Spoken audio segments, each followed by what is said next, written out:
Time's expired. Chair, and I recognize the gentleman from Ohio, Mr. Turner. Mr. Colby, this is going to be a nice transition from your conversation you just had turning you to page 10, where you were just referencing on Russia. You agree that Russia is an adversary and a direct threat to the United States?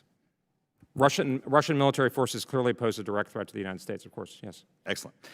You were just being interviewed in a publication, Foreign Policy, that was published February 2026 concerning our commitment to NATO. You acknowledged the United States is committed to NATO. It is committed to Article 5. The administration from the president on down has made that clear. You made that statement unequivocally. However, you were then asked further questions about that statement after having made the unequivocal blank statement. And quite frankly, you waffled. And I'm going to give you a chance to unwaffle.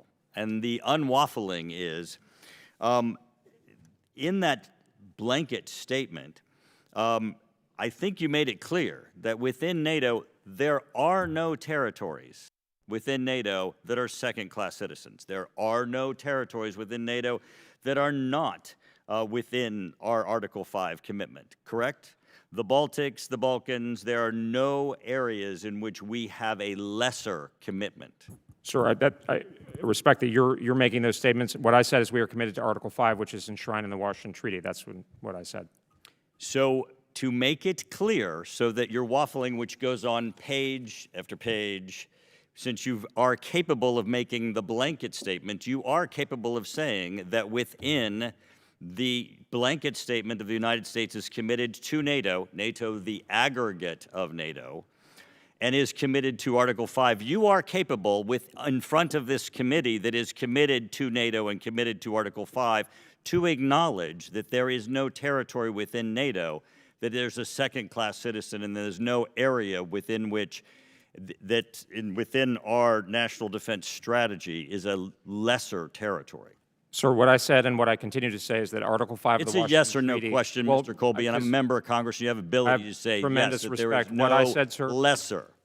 Is Article 5 of the Washington Treaty applies to all of NATO, of course, absolutely. Great, thank you. Thank you for that, because you didn't have to go on and to continue, which is what everybody's struggling with here.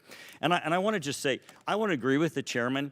What's been so difficult, and which is really kind of gross sitting here listening to you, is the chairman has said he feels like you're dishonest, right? And you have been so disingenuous. Every time you answer a question, you feel this need to just continue on in these clarifications that are really very unnecessary. And that this clarifications that you give make us all concerned about your commitment to the truth. And I want to give you some of those clarifications that make me uncertain and really very concerned about the policy making within the department. You talk about the Trump administration when people ask you questions about the president's decision making. When we're asking about President Trump, you redefine it as the Trump administration. You say our decisions are aligned with the president, as if you're reinterpreting the president's decision-making.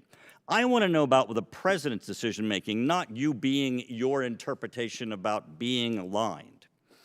So tell me you're not trying to make decisions where you're just divining an alignment with the president and interpretation that President Trump is the one making decisions, because up here, we're losing confidence as to whether or not Mr. Colby's going into a room and trying to decide whether or not he's aligned with the president or whether or not President Trump's making decisions, because we're all comfortable with Mr. Trump's and President Trump's decision. We're not comfortable with Mr. Colby's.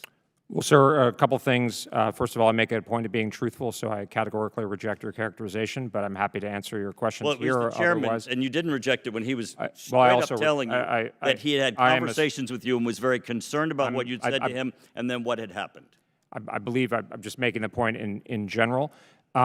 We make it very much our business. Part of being truthful is I give you a sense of what I know and what I don't know. I can't speak. I'm often... The secretary is the one who's primarily over in the White House, but we make sure that we are very lined up. Secretary is with the president all the time. You said it again, lined up, and lined up. I want you to make certain that the decision-making is President Trump. And I am a loyal lieutenant of the president, Mr. Turner. I can assert that absolutely. Well, We are very, very concerned in this committee that that is not necessarily happening at times, and that's what we try to assert and what we try to make certain happens. I yield back.